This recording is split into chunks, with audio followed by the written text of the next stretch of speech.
बिस्मिल्लाहिर्रहमानिर्रहीम। अस्सलाम वालेकुम। आज 8 मई है और दिन है बुध का। इमरान खान और तहरीक इंसाफ की एक और फतह। इमरान खान जो हैं उनकी भी इस फतह है और ख़ास तौर पे बुशरा बीबी साहिबा जो हैं वो बयानी की जंग भी जीत गई हैं और वो एक बड़ा केस भी जीत गई हैं। और देखें इमरान खान साहब जो हैं उनकी जो एक अपनी अहलिया के साथ एक जो मोहब्बत है और उनकी जो एक वाबस्तगी नज़र आती है बड़ी जज्बाती किस्म की, तो इसी वजह से ये ख्याल किया जाता था और सच्ची बात यह है कि मैं ख़ुद ये बात करता था कि जब बुशरा बीबी साहिबा को गिरफ़्तार किया जाएगा तो वो इमरान खान का असल इम्तिहान होगा कि इमरान खान ने अपने ऊपर तो सारे जुल्म सितम जबर गोलियां तक खा ली, सब कुछ बर्दाश्त कर लिया, लेकिन अपनी अहलिया के हवाले से वो बहुत हसास हैं। तो जब उनकी अहलिया को गिरफ़्तार किया जाएगा तो फिर देखना है कि इमरान खान कमिटेड रहते हैं या उनके कमिटमेंट में थोड़ा सा फ़र्क आता है। और फिर यह भी एक बड़ा सवाल था कि इमरान खान साहब की अहलिया पर और इमरान खान साहब पर जिस तरह का एक केस बनाया गया, ख़ास तौर पर इद्दत वाला केस, जिस पे मैं हर वीडियो में ये बताना अपना एक तरह से फ़र्ज समझता हूँ कि पाकिस्तान के लोगों को ये बात बार बार पता चलनी चाहिए कि इमरान खान का मुकाबला, इमरान खान की मुखालफत, इमरान खान की दुश्मनी कितने कमज़र्फ लोगों के साथ है कि इमरान खान साहब की अहलिया के बड़े पर्सनल जो फीमेल्स के इश्यूज़ होते हैं उनको अदालत के अंदर डिस्कस किया गया और 1 घंटे तक उस पर दलाइल दिए गए ख़वातीन के मसाइल के ऊपर कि जी इतने दिन का साइकिल होता है तो इतने मैक्सिमम इतने दिन का होता है तो कम अज़ कम इतने दिन का होता है, तो उनका साइकिल इतने दिन का था और वो बड़ा नॉर्मल था। और इस तरह के दलाइल दिए गए ओपन कोर्ट के अंदर। और फिर उसके अलावा जो एक बयान खबर मनिका से दिलवाया गया, उसके मुलाजिम से दिलवाया गया, और वो भी इतना, यानी वो ऐसा बयान था कि मैंने आज तक अपनी वीडियो में वो बयान नहीं किया, क्योंकि ये भी मैं साथ ज़रूर कहता होता हूँ कि कई बार ऐसा होता है कि आप घर में बैठ के और सुन रहे होते हैं, वीलॉग को सुन रहा होता है और कोई फैमिली के साथ बैठा होता है, तो इसलिए मैं वो चीज़ बयान नहीं करता कि अगर कोई 1, 2, 4 लोग ऐसे सुन रहे हैं जो फैमिली के साथ बैठे हैं तो वो इतनी यानी नीच किस्म की चीज़ें हैं जो इमरान खान साहब और बुशरा बीबी साहिबा के हवाले से मनगढ़ंत और झूठी बयान की गई कि वो मैं बयान नहीं करता अपनी वीडियो में कि यार 1, 2, 3, 4 फैमिलीज, मतलब अगर 50,000 लोग वीडियो देखते हैं तो उनमें से 4 लोग ऐसे ना हो जो फैमिली के साथ बैठे हों, तो वो ऑकवर्ड लगेगा। तो आप इसी से अंदाज़ा लगा लें कि जो बात मैं अपनी वीडियो में इसलिए नहीं कहता कि वो ऑकवर्ड लगेगी अगर कोई फैमिली में बैठ के सुन रहा होगा, तो वो बात इमरान खान की मौजूदगी में दलाइल दिए गए, वो बातें की गई, वो रिटर्न दी गई, फिर उसके बाद अब अपील में भी वो जो है वो बयान किया जा रहा है। और ये भी आपको बता दूं कि जो इद्दत वाला केस है, आज जज साहब ने छुट्टी कर ली है, कभी रिजवान अब्बासी नहीं आते, आज जज ने छुट्टी कर ली है। और ये पैटर्न इमरान खान साहब के केसेस में कोई नया पैटर्न नहीं है। इससे पहले आमिर फारूक साहब को हम देखते हैं कि जब कोई इस तरह का मामला आता है तो वो छुट्टी कर लेते हैं, उनकी तबीयत नासाज हो जाती है और इस तरह से इमरान खान के केसेस डिले हो जाते हैं। तो आज इमरान खान साहब के और बुशरा बीबी साहब का जो इद्दत का केस है, इद्दत में निकाह का केस है, वो आज उस पर समाअत नहीं हुई। तो इसलिए मैं खुद ये कहता था कि जब इमरान खान साहब की अहलिया गिरफ्तार होंगी फिर देखना होगा। फिर हुआ क्या, बुशरा बीबी साहिबा को 31 जनवरी को बुशरा बीबी और इमरान खान साहब को तोशाखाना केस में सजा सुनाई गई। बुशरा बीबी उस वक्त अडयाला जेल नहीं थी, अडयाला जेल वो फौरन पहुंची, अगले 10 से 15 मिनट में वो अडयाला पहुंच गई और उन्होंने आके गिरफ्तारी दे दी। और उससे ये बड़ी प्लानिंग कर रहे थे, बड़े खुश हुए कि अब हम खबरें चलवाएंगे कि गिरफ्तार करने का फैसला, क्योंकि सजा सुना दी गई, गिरफ्तार करने का फैसला, गिरफ्तारी के लिए टीमें तश्कील दे दी गई, गिरफ्तारी के लिए छापे मारने शुरू कर दिए गए और बुशरा बीबी को गिरफ्तार कर लिया गया और उनको जी अब नैब ऑफिस से मुंतकिल किया जा रहा है और उनका मेडिकल कराने का फैसला, मेडिकल टीमें रवाना, फलाना डीना, मतलब एक पूरा माहौल बनाया जाना था उनकी तज़हीक के लिए। लेकिन बड़ी ज़बरदस्त उन्होंने अपने खामिद के साथ, इमरान खान के साथ कमिटमेंट दिखाई, जुर्रत दिखाई, बहादुरी दिखाई और बुशरा बीबी साहिबा जो हैं वो 15 मिनट के अंदर अंदर, 10 से 15 मिनट के अंदर अंदर अडयाला जेल पहुंच गई और उन्होंने गिरफ्तारी दे दी। लेकिन जैसे उन्होंने गिरफ्तारी दे दी तो फिर कहाँ पे टांग गई, फिर क्या किया गया कि बुशरा बीबी साहिबा को शिफ्ट कर दिया गया बनी गाला को सब जेल डिक्लेयर कर दिया गया। किसके कहने पर? उस्मान रियाज गिल साहब ने इस पर पूरे दलाइल भी दिए अदालत के अंदर, बताया, जो बुशरा बीबी साहिबा के वकील हैं, बड़े ज़बरदस्त वकील हैं, और उन्होंने अदालत को बताया कि किस तरह से सुपरिटेंडेंट जेल के की दरखास्त पर सब जेल करार दिया गया। लेकिन जैसे ही खबर आई कि बुशरा बीबी को बनीगाला शिफ्ट कर दिया गया है तो एक ज़ाहिर है एक तशवीश की लहर दौड़ गई कि यार, और क्योंकि एक खातून एंकर के ज़रिए और कुछ और लोगों के ज़रिए ये खबर लीक की गई, झूठी खबर, कि जी वो इमरान खान और बुशरा बीबी ने खुद कहा, इमरान खान ने कहा यार मेरी बीबी को ना रिलैक्स रखो, उसको बनीगाला में रखो। तो इससे ज़ाहिर है एक बड़ा धचका लगा कि एक तरफ इमरान खान की ख़वातीन कारकुनान जो हैं वो कैद में हैं, 1-1 साल से कैद में हैं, और इमरान खान अपनी अहलिया के बारे में कह रहे हैं कि उनको बनीगाला रखें। तो बड़ी तशवीश इमरान रियाज खान साहब ने बड़ी इसके ऊपर बात की।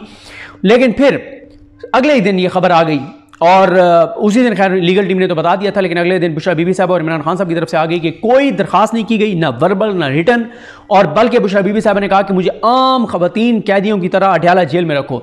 और उसके बाद फिर क्या हुआ कि बुशरा बीबी साहबा ने उस्मान रियाज गिल साहब के जरिए ये दरखास्त दायर कर दी, पिटीशन दायर कर दी इस्लामाबाद हाई कोर्ट में। इस्लामाबाद हाई कोर्ट में मियां गुल हसन औरंगजेब साहब के पास केस चलता रहा। हुकूमत ने पूरा जोर लगा लिया, पूरा टिल लगा लिया कि हमने बुशरा बीबी को अडयाला में शिफ्ट नहीं करना। बड़े बहाने बनाए गए, बड़ी चीज़ें की गई और फिर और प्रोपेगेंडा हुआ। आपने देखा एक दिन उस्मान रियाज गिल साहब नहीं पहुंच सके थे कमरा अदालत में, तो प्रोपेगेंडा किया गया जिस दिन दरखास्त खारिज कर दी गई थी कि वो जी ये मिली भगत से सारा कुछ चल रहा है, नहीं चाहते कि बुशरा बीबी अडयाला जेल मुंतकिल हों। गो के उस दिन क्योंकि न्यूजीलैंड की टीम भी आई हुई थी और एक और कोई ईरानी सदर या कोई इस तरह का मामला भी था या कोई और बाहर से डेलीगेशन शायद सऊदी अरब का आया हुआ था, तो बहुत सिक्योरिटी हाई अलर्ट थी रेड जोन की। और इस्लामाबाद को रेड जोन में है, 2 रास्ते बंद थे। उस दिन हम खुद बड़ी मुश्किल से पहुंचे थे और 2 रास्ते बंद थे, एक ही रास्ता खुला था और बड़ा इशू था वहां पर आने में, तो वो लेट हो गए थे थोड़े से। ऐसी वजह नहीं है कि कोई डील थी। अच्छा, फिर उसके बाद ये भी कहा गया कि जब बुशरा बीबी साहब शिफ्ट हुई कि बुशरा बीबी ने अपनी लाइन सेट की हुई है एस्टैब्लिशमेंट के साथ, वो डील करके गई हैं और इमरान खान को भी नहीं पता और बुशरा बीबी इमरान खान को छोड़ जाएगी, धोखा देगी, ये होगा वो होगा और जल्द ये होने वाला है वो होने वाला है, ये सारी बातें की गई। लेकिन वो सारी बातें गलत साबित हुई। बुशरा बीबी साहबा ने, उनके वकीलों ने केस लड़ा, लड़के जीता और बयानिए की जंग भी जीत गए और केस भी जीत गए। और ये फतह है इमरान खान और तहरीक इंसाफ की कि बुशरा बीबी साहबा। और फिर एक और चीज़ आज हुई है और वो ये हुई है कि इंतजार हुसैन पंजोता साहब ने ट्वीट करके बताया है, क्योंकि आज 190 मिलियन पाउंड केस की समाअत थी, तो इंतजार हुसैन पंजोता साहब ने ट्वीट करके बताया है कि जनाब बुशरा बीबी साहिबा अडयाला जेल में अलकादे ट्रस्ट ट्रायल के लिए तशरीफ लाई थी। जब उन्हें बताया गया कि हाई कोर्ट ने आपकी दरखास्त मंजूर करते हुए आपको अडयाला जेल मुंतकिल करने का हुक्म दिया है, उन्होंने कहा शुक्र है दरखास्त मंजूर हुई है। उन्होंने कहा है कि अब मुझे यहीं रखा जाए, मैं बनी गाला नहीं जाना चाहती। जब तक मेरी अपील मंजूर या सजा मुअत्तल नहीं होती मैं यहीं रहूंगी। उन्हें जेल के जो है वहाँ पे जो ख़वातीन के लिए वार्ड है वहाँ पर मुंतकिल किया जा रहा है। बनी गाला से उनकी जो ज़रूरत की का सामान है, चीज़ें, वो मंगवा कर उनको पहुँचा दी जाएंगी। ये इंतज़ार हुसैन पंजोता साहब ने अडयाला जेल से निकल कर जो है वो ट्वीट किया है। ये बड़ी इंपॉर्टेंट चीज़ है, ये बहुत इंपॉर्टेंट चीज़ है कि बुशरा बीबी साहिबा जो है उनको बनी गाला शिफ्ट करने के हवाले से जो है वो फैसला आ गया है। और मियां गुल हसन औरंगजेब साहब ने ये ज़बरदस्त फैसला सुनाया है, दबंग फैसला सुनाया है। और साथ आपको एक और चीज़ भी बता दूं कि इमरान खान साहब जो हैं उनका इमरान खान साहब का एक जेल से पैगाम जो है वो जारी हुआ है। असल में आजकल पीटीआई बहुत से पैगामात इमरान खान साहब के ट्विटर से इसलिए जारी कर देती है क्योंकि असल में हमारे जो वहाँ पे रिपोर्टर्स दोस्त जाते हैं उनके ऊपर भी बहुत सख्ती है, बहुत सारी चीज़ें कि वो रिपोर्ट नहीं कर सकते और वो बड़ी वहाँ पर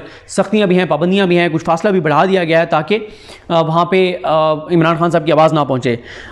इमरान खान साहब के ट्विटर अकाउंट से ये ट्वीट आया है कि अडयाला जेल में नाहक कैद बानी चेयरमैन पाकिस्तान तहरीक इंसाफ इमरान खान का कौम के नाम पैगाम। इमरान खान साहब ने कहा कि पाकिस्तान तहरीक इंसाफ वफाक की सबसे बड़ी और मकबूल तरीन जमात है जिसकी सियासी जदोजहद नहायत ताबनाक है। अपनी 28 साल सियासी जदोजहद के दौरान पाकिस्तान तहरीक इंसाफ ने एक पुरअमन जमात के तौर पर हमेशा मुल्क में आइन की बालादस्ती, कानून की हुक्मरानी और मुल्क में अदल इंसाफ के फ़रोग को अपनी पहचान बनाया। 9 मई को जिस फॉल्स फ्लैग ऑपरेशन के जरिए तहरीक इंसाफ को कुचलने की कोशिश की गई वो सब पहले से तयशुदा था। 9 मई 2023 की हकीकत पूरी कौम पूरी तरह जान चुकी है, पूरी कौम पर वाज़ेह हो चुका है कि असल खेल क्या था। अगर कोई समझता है कि ताकत के अंधे इस्तेमाल और रियासती वसाइल के बलबूते पर वो हकीकत को झुटला सकता है तो यकीनन ये बड़ी गलत फहमी का शिकार हैं। मैं एक मरतबा फिर दोहराता हूँ कि कौम को बताया जाए कि 9 मई 2023 को किसके हुक्म पर मुझे इस्लामाबाद हाई कोर्ट से नीम फौजी मुसल्लह दस्ते के जरिए अगवा किया गया। किसके हुक्म पर इस्लामाबाद हाई कोर्ट से CCTV फुटेज चुराई गई। किसके हुक्म पर मेरे पुरतशद्दुद अगवा के खिलाफ पुरअमन एहतजाज करने वाले 79 शहरियों पर गोलियां बरसाई गईं। किसके हुक्म पर मकतूलीन के अहले खान को डराया धमकाया गया और अपने प्यारों के कत्ल के खिलाफ FIR दर्ज करवाने और कानूनी कार्रवाई से उनको बाज रखने के लिए उन पर दबाव डाला गया। किसके कहने पर कोर कमांडर हाउस और कैंट की सिक्योरिटी को हटाया गया। 9 मई के वाक़यात को तारीख के आईने में देखता हूँ तो मुझे 1971 के वाक़यात से वाज़ेह मुमासलत दिखाई देती है। 24 मार्च 1971 को उस वक्त का हुक्मरान याह्या खान सियासी फ्रीकैन से मुज़ाकरात के लिए ढाका में मौजूद था, मगर मुज़ाकरात की कामयाबी में हरगिज़ संजीदा ना था। चुनाचे 24 घंटे के अंदर अंदर यानी 25 मार्च को मशरक़ी पाकिस्तान में फुल स्केल फौजी ऑपरेशन लॉन्च कर दिया गया। इसी तर्ज पर 9 मई को एक फॉल्स फ्लैग ऑपरेशन के तहत पहले मुझे हाई कोर्ट से अगवा किया गया और फिर पूरे मुल्क से हमारे हज़ारों कारकुनान को गिरफ्तार कर लिया गया। यह सब कुछ पहले से तयशुदा था। पूरे का पूरा रियासती निज़ाम झूठ और फ्रॉड पर खड़ा है। साबिक चीफ जस्टिस उमर ताबंदयाल ने 14 मई को इलेक्शन कराने का हुक्म दिया तो धरने, एहतजाज और लॉन्ग मार्चेस के जरिए उनको धमकाया गया, जिस पर उन्होंने मामला जिरगे के सुपुर्द किया। जिरगे में यह बात वाज़ेह तौर पर बयान की गई कि नवाज शरीफ तब तक वापस नहीं आएगा जब तक काजी फाइज ईसा चीफ जस्टिस नहीं बनता। निगरान वज़ीर-ए-आज़म काकड़ ने हुकूमती जमात रियली सॉरी लाइट चली गई है, चलें जारी रखते हैं, पाकिस्तान वैसे ही आजकल अंधेरों में डूबा हुआ है। अच्छा, उसके बाद जनाब आगे है कि निगरान वज़ीर-ए-आज़म काकड़ ने हुकूमती जमात के एक रुकन को फार्म 47 का ताना देकर ना सिर्फ सारे राज का पर्दा चाक कर दिया है बल्कि हमारे मौक़िफ़ को भी दुरुस्त साबित कर दिया है। इससे पहले इस्लामाबाद हाई कोर्ट के 6 जजेस के ख़त और कमिश्नर रावलपिंडी के एतराफ़ी बयान ने सारी कौम के सामने हकीकत खोल कर रख दिया है। ये सब कुछ उस लंदन प्लान के तहत हुआ जिसके वाज़ेह तौर पर 3 अहदाफ थे। नंबर 1, मुझे जेल में डाला जाए। नंबर 2, नवाज शरीफ के केसेस माफ़ किए जाएं। नंबर 3, तहरीक इंसाफ को क्रश किया जाए। इस प्लान पर अमल दरामद में चीफ जस्टिस ऑफ पाकिस्तान और चीफ इलेक्शन कमिश्नर वाज़ेह तौर पर बतौर सहूलतकार दिन रात मसरूफ़ अमल हैं। इसी प्लान के तहत मेरे खिलाफ सैकड़ों झूठे मुकदमात कायम किए गए जबकि जरदारी, नवाज शरीफ और उनके बच्चों के केसेस को माफ़ कर दिया गया। मुल्क में मीडिया पर इस कदर पाबंदियां आयद हैं कि कोई आवाज़ नहीं निकलती, ताहम इसके बावजूद गंदम का स्कैंडल बाहर आ चुका है। अगर मीडिया पर पाबंदियां आयद ना की जाती तो अब तक ना जाने कितने स्कैंडल सामने आ जाते। हम अपने किसानों से इज़हार यकजहती का इजहार करते हैं। रियासत पहले ही किसानों को कुछ नहीं देती, अब उनसे उनकी मेहनत का सिला भी छीना जा रहा है। इनके सारे मंसूबे अल्लाह के हुक्म से खाक में मिल रहे हैं और अवाम हकीकत को अपनी आंखों के सामने देख रही है। यही वजह है कि 8 फरवरी के आम इंतखाबात में अवाम ने उन्हें बुरी तरह शिकस्त दी है। ये इमरान खान साहब का बहुत सख्त और ज़बरदस्त पैगाम जो है वो जेल से जारी हुआ है। तो ये है जनाब सूरत हाल। देखते हैं बहरहाल आज और बहुत सी हैपनिंग्स हैं, उन पर नेक्स्ट वीडियोज़ में बात करते हैं। मुझे अपनी दुआ में याद रखें। अल्लाह करीम हम सब का हामी नासरो। अल्लाह हाफ़िज़।